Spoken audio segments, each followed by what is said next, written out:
Let's be honest. You know it's over. Not because they said it, maybe they didn't, but because deep down your soul is tired. Not sad, not angry, just tired. Tired of the drama, tired of the hope, tired of stitching together the version of them you wish existed, instead of facing the one who keeps breaking you. But here's the catch. Even when you know it's time to let go, you don't. Because breaking the bond feels like breaking yourself. What if you never find this again? What if no one else gets you like they did? What if leaving means admitting you stayed too long? This is what we're unpacking today. How to break the bond without breaking yourself. Let's clear something up. The pain you're feeling isn't just about them. It's about the loss of a story. You didn't just lose a person, you lost the future you built in your head. You lost the fantasy, the version of them who would change, the version of you who would finally be enough. That's why it hurts. Because you're not grieving what was, you're grieving what could have been, if only the pieces fit. But they didn't, and pretending they did only delayed the crash. Let's get technical for a sec. You're not crazy. You're trauma banded. That means your brain has linked love with pain, validation with anxiety, being chosen with being discarded first. Here's how it works.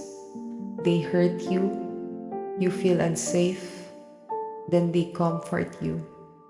Your brain releases oxytocin, dopamine, serotonin, a chemical cocktail of see, they care. So you stay. And every time this cycle repeats, the bond deepens. This isn't love, it's emotional conditioning. And just like addiction, the longer you stay, the harder it gets to tell the high from the harm. Marcus Aurelius said, "If it is not right, do not do it. If it's not true, do not say it." Let's add one more. If it's not peace, do not stay. Detachment doesn't mean erasing your feelings. It means redirecting them toward yourself. You can love someone and still walk away. You can forgive someone and still unfollow. You can mourn the dream and still wake up to reality. Stoicism doesn't demand coldness, it demands clarity. And that clarity will feel brutal at first, because your system will scream, go back, fix it, maybe it wasn't that bad. But peace isn't loud. It doesn't scream for attention. It waits for you to choose it. So, how do you actually do it? Not the dramatic breakup, not the midnight block on block marathon. The real break, the quiet one, the deep one, the one where you finally say, I'm done abandoning myself. Here's how. Step 1. Remove the triggers.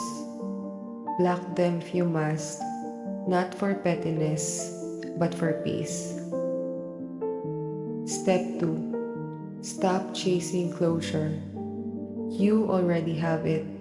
Their actions were your answer. Step 3. Grieve the dream. Write it down. Burn it. Let yourself cry over the version of love you created and the self who thought that was all she deserved. Step 4. Create routine. Chaos loves idle time. Structure is your new soulmate. Step 5. Reclaim your reflection. Who were you before they bent your mirror? That version of you still exists, and they've been waiting.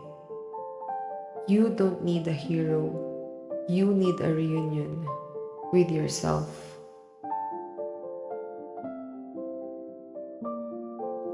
Seneca said, "No man is more unhappy than he who never faces adversity, for he is not permitted to prove himself."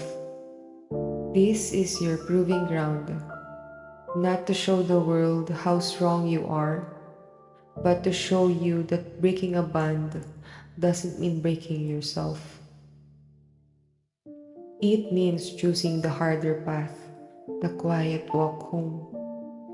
It means saying, "I would rather be lonely in truth than adored in confusion." Breaking a trauma bond is not an event, it's a practice. 1,000 little choices to put yourself first, again and again, even when it hurts. And one day, without realizing it, you'll wake up and their name won't sting. You'll hear your favorite song and not flinch. You'll see your reflection and actually recognize her. That's not forgetting, that's freedom.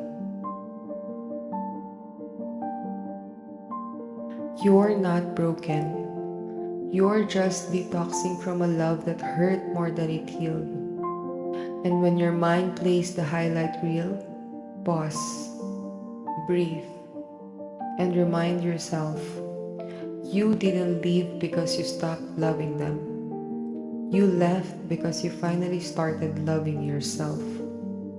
That's the stoic heart, not numb, not cold, just that confusing pain for passion.